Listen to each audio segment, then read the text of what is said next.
Assalamualaikum. My name is Rida Rashid and I am lecturer at Faculty of Business and Management Sciences, Superior University. Today we'll be talking about the introduction to business statistics. So basically, what is business statistics? It involves collecting, organizing, analyzing and interpreting data to make further decisions. So when we are talking about this definition, we'll apply to the business tools like the HR, marketing, operations to make our better decisions. So what is data? It is facts or the pieces of information. And then when we are talking about a variable, it is actually a characteristics or value of interest, such as age or gender. Now, let's divide this variable into two things. Number one is qualitative, which is a non-numeric figure. For example, the gender. Gender क्या हो सकता है? Mail भी हो सकता है, female भी हो सकता है. अगर हम बात करें रिलीजियस अफिलिएशन की, तो रिलीजियस अफिलिएशंस डिफरेंट होती हैं हमारी पाकिस्तान की अगर बात की जाए. And let's talk about the state of birth. State of birth में आपके पास लाहौर आ सकता है, कराची आ सकता है. तो ये सारी जो चीज़ें आपके पास ये नॉन न्यूमेरिक मेजर्स में आती हैं. सेकेंड टाइप जो हमारे पास आगे वाली है वो है quantitative measures. Quantitative variable is further divided into two types of data, which is the discrete variable and the continuous variable. So what is discrete variable? It is countable and has finite number of values. For example, number of children in a family, TV sets owned, and shoe size, which is 5.5 or 8.5. Next, we have continuous variable, which is measurable and can take any value within a given range, including fractions and decimals. For example, amount of income, tax paid, average annual rainfall in Lahore, which is 758.8 mm. Next जो हम चीज़ पढ़ेंगे वो है scale of measurement. And what is actually a scale of measurement? It is basically the method that is used to assign numbers to the variables so that we can determine their mathematical properties. और उसके बाद हम उसका analysis करते हैं और फिर data collect आगे से हम करना शुरू हो जाएंगे. अब हम इस एग्जांपल की बात करते हैं जो बेसिकली अगर आपने बिजनेस स्टैटिस्टिक्स में देखना हो कि हम उसको प्रैक्टिकली कैसे अप्लाई करते हैं. फॉर एग्जांपल आप देखते हैं कि स्टूडेंट्स फुल इन पाकिस्तान जो है उनकी हम स्टडी रेट को देखना चाह रहे हैं कि वो अटेंशन स्पैन उनका कब से और कहाँ तक इंक्रीज़ या बेटर रहता है. How many students are performing better before the exams. So what we do, we are going to conduct a survey और उस सर्वे में हम क्वेश्चनर की फॉर्म में भी कर सकते हैं और उसके बाद हम उसको ऑर्गेनाइज करते हैं, एक्सेल शीट पे लेके आते हैं और फिर उसके बाद हम एनालिसिस करते हैं. और एनालिसिस करने के बाद जब उसमें एक टर्म आती है इंटरप्रिटेशन की, तो इंटरप्रिटेशन की टर्म में हम ये देखते हैं कि वो स्टूडेंट्स जो कि वीकली 3 to 4 आवर्स स्टडी करते हैं, ग्रुप स्टडी, वो परफॉर्म करते हैं बेटर उन स्टूडेंट्स से जो कि इंडिविजुअल स्टडी करते हैं. तो ये आपके पास जो है एक जर्नल एग्जांपल है बिजनेस स्टैटिस्टिक्स को अप्लाई करने की.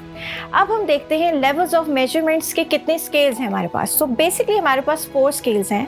Number 1 is nominal scale. Normal scale में हम क्या करते हैं, कैटेगरीज या लेबल्स को देखते हैं but there is actually no order. Like अगर आप हेल्थ केयर की एग्जांपल ले लें, आपके ब्लड टाइप की बात की जाए, ब्लड टाइप किसी का ए है, बी है, ए बी है, ओ पॉजिटिव है, ओ नेगेटिव है, इसमें कोई रैंकिंग नहीं है. अगर हम एविएशन की बात करें तो you can see the aircrafts like the Boeing, Airbus, यहाँ पे भी रैंकिंग मौजूद नहीं है. अगर हम हॉस्पिटलिटी की बात करें तो वहाँ पे हम देखते हैं different types of cuisines like the Italian cuisines, Chinese cuisines, Mexican cuisines, वहाँ पे भी आप देखेंगे कि रैंकिंग मौजूद नहीं है. तो ये हमारे पास एग्जांपल्स हैं नॉमिनल स्केल की.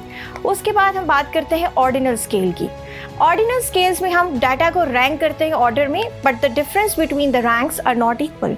लाइक हमारे पास कोई पेन लेवल की इंटेंसिटी हो, वो हमारे पास माइल्ड हो सकती है, मॉडरेट हो सकती है, सवेयर हो सकती है.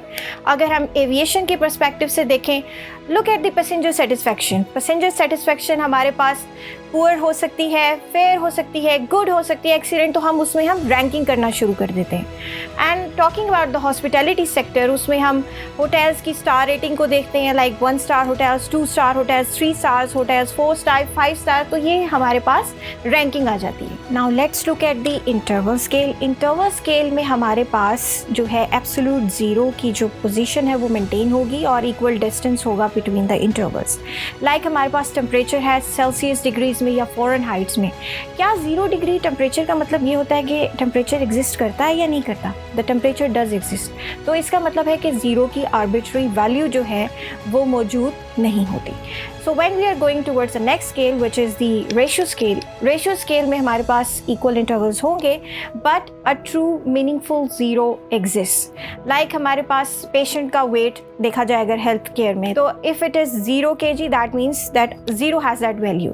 और अगर हम एयरक्राफ्ट की स्पीड की बात करें एविएशन सेक्टर से रिलेटेड, तो fuel consumption is 0 that means 0 has a inherent value. और if you are talking about the number of passengers that is 0, तो यहाँ पे भी हमारे पास 0 एक एब्सोल्यूट नंबर और वैल्यू एग्जिस्ट करती है। And talking about the hospitality sector, number of rooms occupied, if it is 0 that means that 0 has inherent value. So ये सारी चीज़ें हमारे पास 4 स्केल्स के अंदर आ जाती हैं।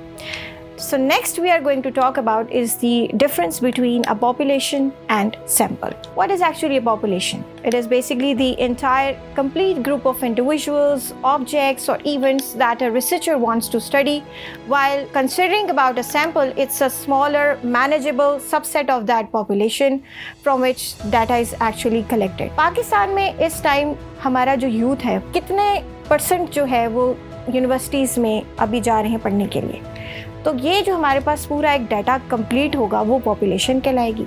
सो टॉकिंग अबाउट द सैम्पल में हम स्टूडेंट्स जो है वो डिफरेंट यूनिवर्सिटीज़ के वहाँ से हम उनका डाटा कलेक्ट करते हैं और कुछ सैम्पल ले लेते हैं, मे बी 100 स्टूडेंट, 500 स्टूडेंट्स, और फिर उसको हम रिप्रेजेंटेटिव बनाते हैं पूरी पॉपुलेशन का।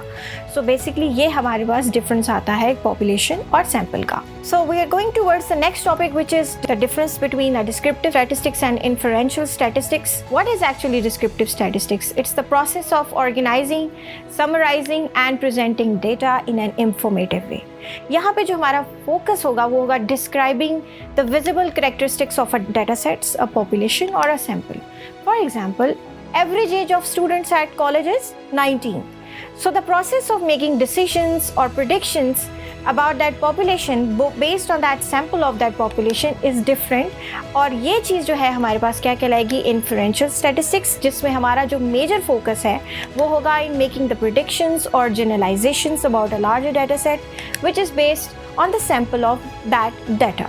For example, based on a sample of 100 college students, the administration estimates that the average age of all students in the college would be 20. तो ये हमारे पास जो है बेसिक डिफरेंसेस हैं डिस्क्रिप्टिव स्टैटिस्टिक्स के और इन्फरेंशियल स्टैटिस्टिक्स के।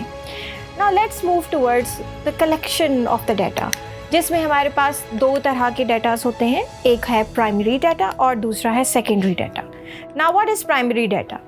Primary data is a first-hand information that is collected by a researcher for a specific purpose, such as through surveys or experiments. इसमें हमारे पास एग्जाम्पल इंटरव्यूज़ की आ जाती है और फोकस ग्रुप्स की आ जाती है। फोकस ग्रुप्स में भी हम एक सर्टेन टॉपिक के ऊपर डिस्कशन करते हैं जहाँ पे 10 to 12 पार्टिसिपेंट्स बैठ के एक इन्फ्रेंस जो है वो बनाते हैं। So these all comes under primary data.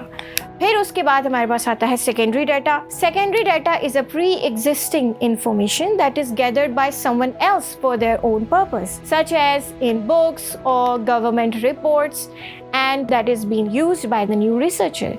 अब इसमें एग्जांपल्स हमारे पास क्या हो सकती हैं? किसी भी कंपनी की फाइनेंशियल स्टेटमेंट्स, गवर्नमेंट रिपोर्ट्स जो आपके पास मौजूद हो, वेबसाइट्स पे आप देख सकते हैं, ये सारी चीज़ें हमारे पास सेकेंडरी डाटा में आती हैं और ये हमें हेल्प करती हैं बिजनेस स्टैटिस्टिक्स के अंदर। So students, I would like to ask a fun question from you, and that is Kelvin scale. Is it a ratio scale or interval scale? Just write down in the comment section. I believe आज का session आपको बहुत informative लगा होगा. If you still have any question, you can write it down and email to me, और वो आपको आपकी स्क्रीन पे नज़र आ रहा होगा. Till then, it's Nida Rashid signing off.